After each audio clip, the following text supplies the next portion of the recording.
would like to start talking about the album. The first thing when I listened to the album uh, is I love the album and the music style, and the first thing that came to my mind was that I miss the kind of sound and production and recording from the 70s, from the 80s, because today everything is overproduced, very powerful, but it's not so organic. So, and I was wondering, Right. do you miss that kind of recording from that era? Well, I kind of do. I mean, I do like the progress that everybody's made in the recording world and all that. Everything really does sound, very slick and very produced and all that, which on one hand it's great. On the other hand, you kind of lose the personality a little bit from some of these groups. But still, what I like is there's so much really good musicianship out there these days. Uh, what they've done is they've gone to Google and they can, learn from, things that have happened in the past. But yes, but much quicker than it took us to get to that level. So yeah, I mean, I like everything that's going on right now.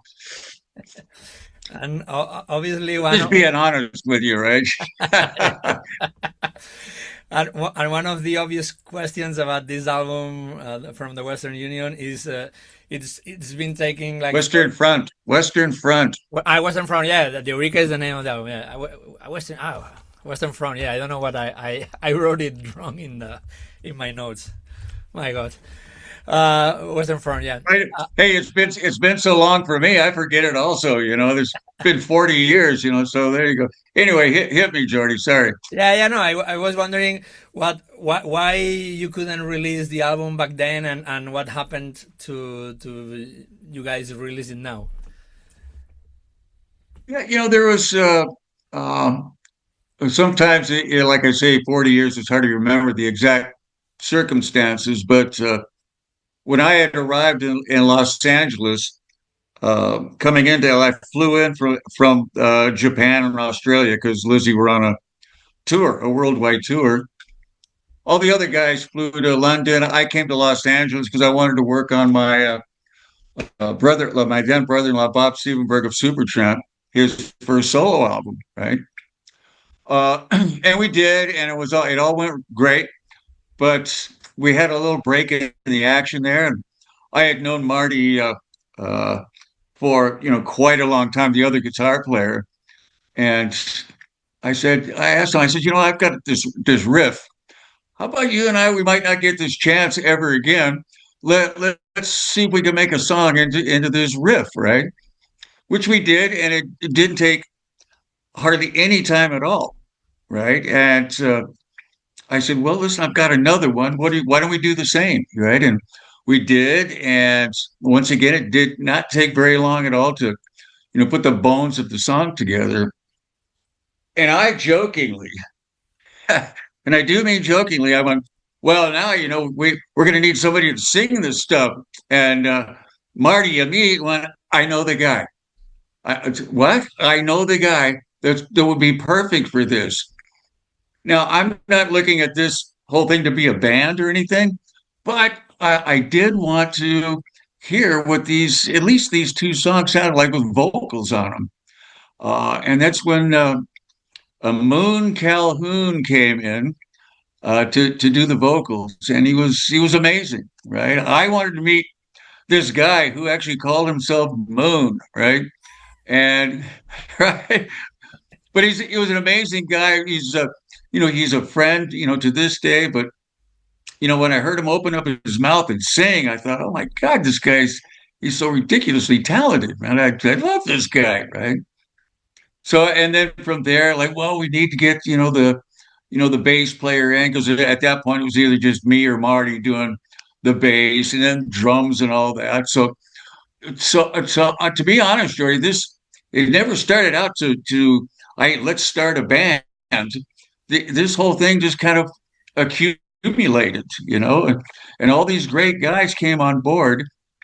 And my problem was, I knew I had it to at some point fly back to London, because we had a European tour to do and all that, and I was obligated and wanted to do it.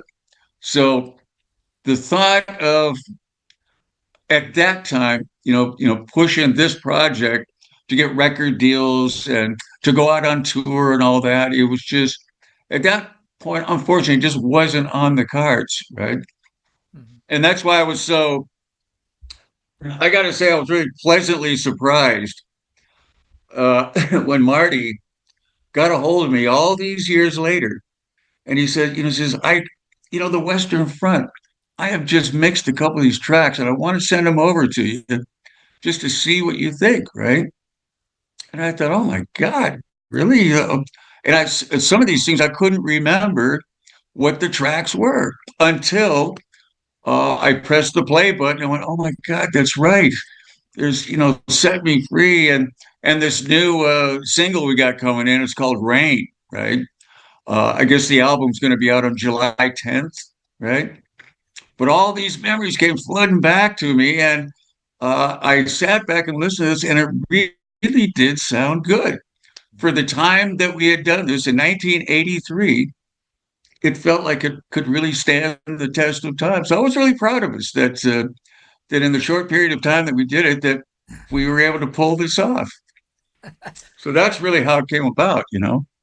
Well, that's great. And I was thinking you were talking about Richard Moon, but I think Richard Moon also plays drums, and he's been like a session player with Leon Russell and a lot of people, right?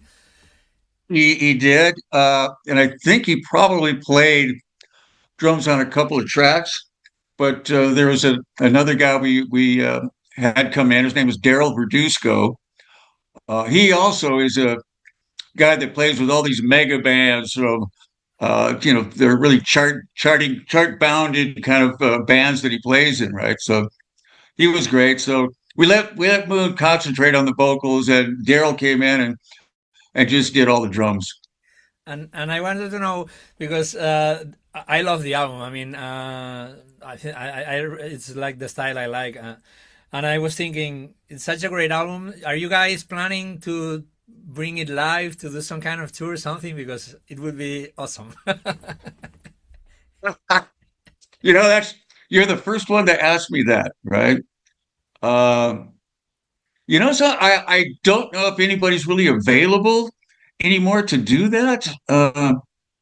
The Because I live in London, they all live in Los Angeles or parts of California. To get us all together in one room again, that would be a pretty big feat, to be able to pull that one off, right? But you never say never, do you? If somebody comes up with the right scheme and the right way to do it, I would be okay with it, I guess, at some point. But time will tell. We'll see what happens. But I would definitely really, love to see that. yeah. But I really am glad you really like the album. It really says something about kind of what we did 40 years ago. That people today really do like. The results of the whole thing. So that does me a lot of good. I love that. Yeah, and actually there's another album that I discovered like a few years ago, and I've been listening like crazy. Is the first album of 21 Guns, Salute. I love that album, and I love the Right. singer. I love Tommy Laverty, and I think he didn't record many more albums. It's like, man, but I love his voice. Right. I think Tommy did keep going on. Um, yeah, we ran into a little bit of problems with 21 Guns, which was a shame because I love that album too. I don't think it got the um, I don't know what word, a little respect or whatever that I thought it was going to get, but it just didn't happen, and it was really an unfortunate thing. That would have been a really easy band to put on the road. Uh, no problem at all. The Western Front, it's a little tougher. So Well, like I say, we'll see. well, we'll see. There's a lot of comebacks nowadays, so who knows? And I wanted to Hey, know. where are you from? I'm from Where are you Spain. from? I'm from Spain. I'm Okay. I'm from Which Barcelona, but I which live in Madrid. part?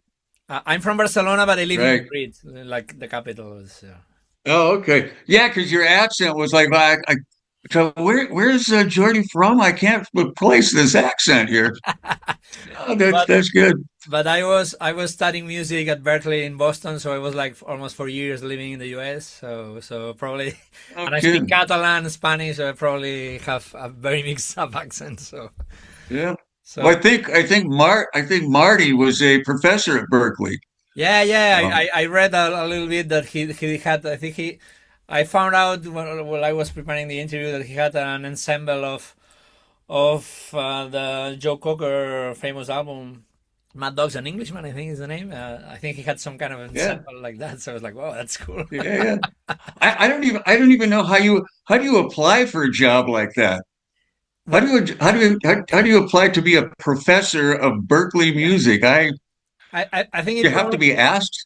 it probably goes by name, by your curriculum, or probably they look for musicians, but also on who is interested. I mean, someone like you with your name, if you wanted to be a professor there, you just probably would just need to make a call and the opens will be open, doors will be open. So I don't think anybody will want to listen to me, right? You know, but I could see why they would choose Marty because for years he was the top three session guitar player in Los Angeles, which is a pretty amazing thing. If you think about all the bands and albums and recordings and all that that go through Los Angeles, if you're in the top three guitar players, you are going to be working all the time. And he did. He worked all the time. Right. So there you go. That's the kind of quality we're talking about. yeah, yeah, the best guitarist, Landau and half Lukather. Actually, I read somewhere that I think Steve Lukather had something to do with getting you signed for Mascot label for this album, or Well, yeah, I because Marty. I have met Steve on a few occasions, and he's a great guy. I'm a great admirer of his guitar playing, right? But Steve also massive session guy, guitar session guy. Obviously knew Marty, right? And I think what happened was Marty said, "Hey, Steve, hey, check this out. I want you to listen to this recording." And Steve said, "You really need to get a record deal with this. This is going to do something, right?" And he, I guess, talked to the people at Mascot, which is a label that he was on. Do I have that right? yeah, yeah. In his own albums, I interviewed him also like 2 3 years ago, and he was signed with Mascot. Yeah, And I yeah. think And the Toto has people at something to do with them or Ear Music, something like that. I don't know. But he Sure, makes and sense. I think the people at Mascot pretty much revere Steve Lukather. So if he says, "Hey, you got to listen to this," they're going to listen, right? Which they did, and uh, and after listening to it, that was kind of the record deal done right then and there. So thank you, Steve. I love you, man. Yeah, I love. He's one of my favorites of all time, and I think Mascot label has done like what Shrapnel Records and Mike Barney did in the day that he picked up all these young guitarists, like that were coming out, and I think now Mascot label is getting all the greatest guitarists in their label. So you have like Satriani, Steve Vai, Ingwie Malmsteen, Steve Lukather, so they're doing a great job. So it's good that people. Yeah, I think I know with Thin Lizzy, we're with Universal, and it's the same thing. They try to build up as big a catalog of artists as they possibly can, right? Uh, I don't think they won't just pick anybody, but if they will go out there and they will cherry pick these bands like the Western Front and all that to have on their in their library, right? So great. I think that's wonderful. Uh, and going back to the album, I wanted to know how was the process of writing music, recording. Probably it was very different from a recording process from the nowadays. So how was it? Everything. Uh, I well, I let's take it from the Thin Lizzy standpoint, right? We when we would do an album with Thin Lizzy, we would go into rehearsal probably, I don't know, anywhere between 3 weeks and a month, right? Where with the Western Front thing, we were kind of writing it right there on the spot. There was no kind of rehearsal time, rehearsal rooms, and all that. It was like, okay, take one. Let's hit it with the guitar, Scott. Hit it with the guitar, Marty. And you would just go and do it on the spot there. So that was kind of really the big difference is with the Western Front, you're in the hot seat the whole time. There was no practicing the part. Obviously you'd had a fair few goes at whatever part you were trying to get at, but it's not like you're in a rehearsal hall for 3 weeks, working on these songs. So that's another thing that makes me really proud of this album is we really did this off the seat of our pants, and it just goes to show you the talent of guys that were in this group all together in one room putting this together. So pretty cool. And back, talking about your days in Thin Lizzy, I think that your guitar harmonies and harmonizing leads and everything are like legendary, and I think for many people is like has been very very influential. So did you ever thought that you would become like so influential in music, and how you feel about that? Because it's I think, honestly, Jordy, when you start out, you're just trying to please anybody you can, right? no, and only the people I and along admire. But I'm lucky I get the chance to I've been last years by chance just interviewing all of my idols, guitar idols. So I'm just so happy. oh, thank you so much. I really appreciate that. I really do, right? But yeah, I as far as influencing people, I have had a load of people say that I was the reason they got up and got and played guitar and all that. And to me, I think that's great.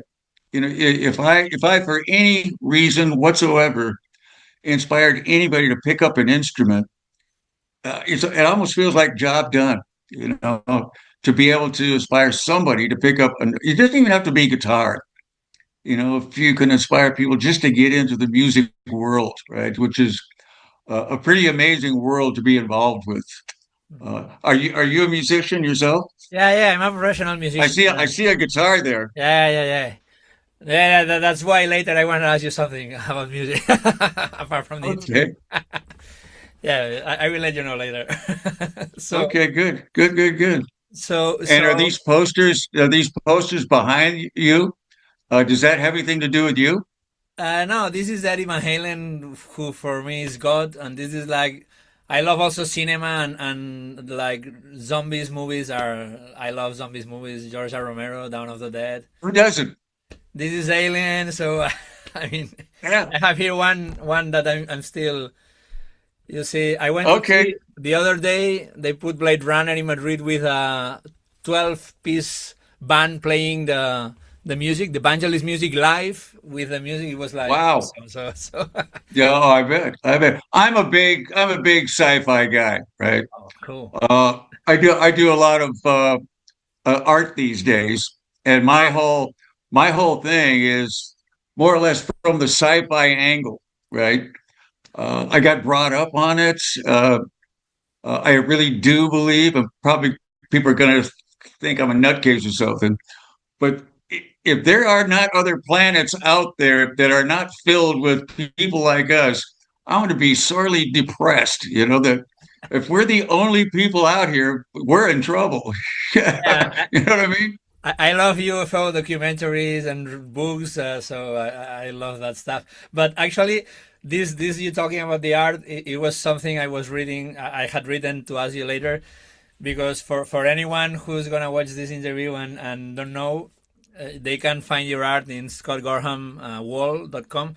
And I was checking the web, and I like it's very interesting what you have there. So Yeah. how how how has changed your life when you started painting like seriously, like because how do you divide between the art and the music? How is your life now in this sense? Yeah. I started doing all that wow, pretty much my whole life, right? But kind of seriously and just to myself. I didn't want anybody else seeing this stuff, but I would sit in the hotel room on tour and have a pad and a box of pencils and lots of erasers because you do a lot of that in the beginning, right? But I probably started that really around 1977, and I've still got pieces of art that are from 70 all the way through the 70s into the 80s, 90s, the 2000s. In fact, I'm just getting ready to release, if I can use that word, more in the next couple of weeks on scottgorhamworld.com, right? If anybody wants to go and have a look, you don't have to buy anything, but I would like to get your reaction. Just write to me and give me your reaction on any of the pieces that you see. You don't have to buy it, but if you do, great. I'll get you a print and send it off to you. Okay, yeah. But I want your reaction. That's what I want. I will write you. Actually I check it out and I loved it and you have very cool T-shirts with your paintings and so yeah I really like Oh, it. well, yeah. And yeah, Actually, we've got that actually, too. I don't want to promote myself, but I found like 1 year ago something I drew when I was like 13 in my and my girlfriend Okay. made it printed to me and it was like this. I don't know if you can watch it down. Yeah, So you drew that? yeah, I did that, but when I was a kid, like 12, 13, I was into like all the Stephen King books and Yeah, yeah.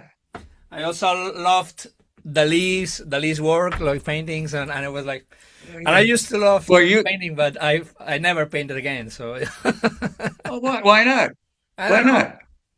Maybe You don't someday. have to you don't have to show anybody. It's Uh, painting and artwork and all that. It's really for yourself, yeah, right? it's fulfilling. And Yeah. the one thing I really learned here, right, when you're in a band and you're on stage, right, you've got at least four other guys up there with you. So if things go really wrong, you're in a gang together and you're all in it together, right? But I did this one art exhibition in London, and I'm sitting on this bench or this stool, and there's 200 people in front of me, and I'm thinking, oh my God, I'm all alone here. I don't have any band members, right, to lean on. You're it, right? You take all the applause or you take all the jeers. So being an artist is a pretty scary and different position than being a musician. I found that out really quickly. Yeah, and also from the musicians I interviewed, there's some of I think I remember Adrian Vandenberg from White Snake, and he also studied art, and he also used to paint, and Oh, right. and and I always think it's so difficult to play good an instrument. It takes your whole life studying, and there's like great musicians that apart from music they didn't even only get to be a great musicians that they also paint good or they like Steve Morse writes planes. I don't know, like it's so crazy. No, no, good art is what is good art? It's like what is good music? Uh, the probably the most ridiculous question I've ever been asked is who is the best guitar player in the world? It's like, well, I don't even understand that question, right? Yeah. Who is the best band in the world? Wait a minute, there is no best. It's the same in the art world. There is no best artist. It's all depends on what you think, not what anybody else. So anyway, we're getting off track here. Sorry. No, but it's cool. I like these interviews that go out of the typical things, so, and I love watching the opinions. And with this, Sure. I always think that of course music is not a competition. There's no best, and but what I do think is that people when see a good thing, they know it's good. The problem is that sometimes they see a bad thing and they think it's good too. But when they see But something that is well done in music, in art, they say, "Oh, this is good." that's a different thing. If people say, I really love that, I think it's really good, great. But like I say, there's no best in the world, anything. So All right. Well, listen, it was really good to meet you and talk with you, Jordy. Thank Same you, to you. buddy. I Okay. wish you come to play to Madrid someday and we can see you here. Okay. Me too. Me too. Bye. See Take ya. care. Bye bye.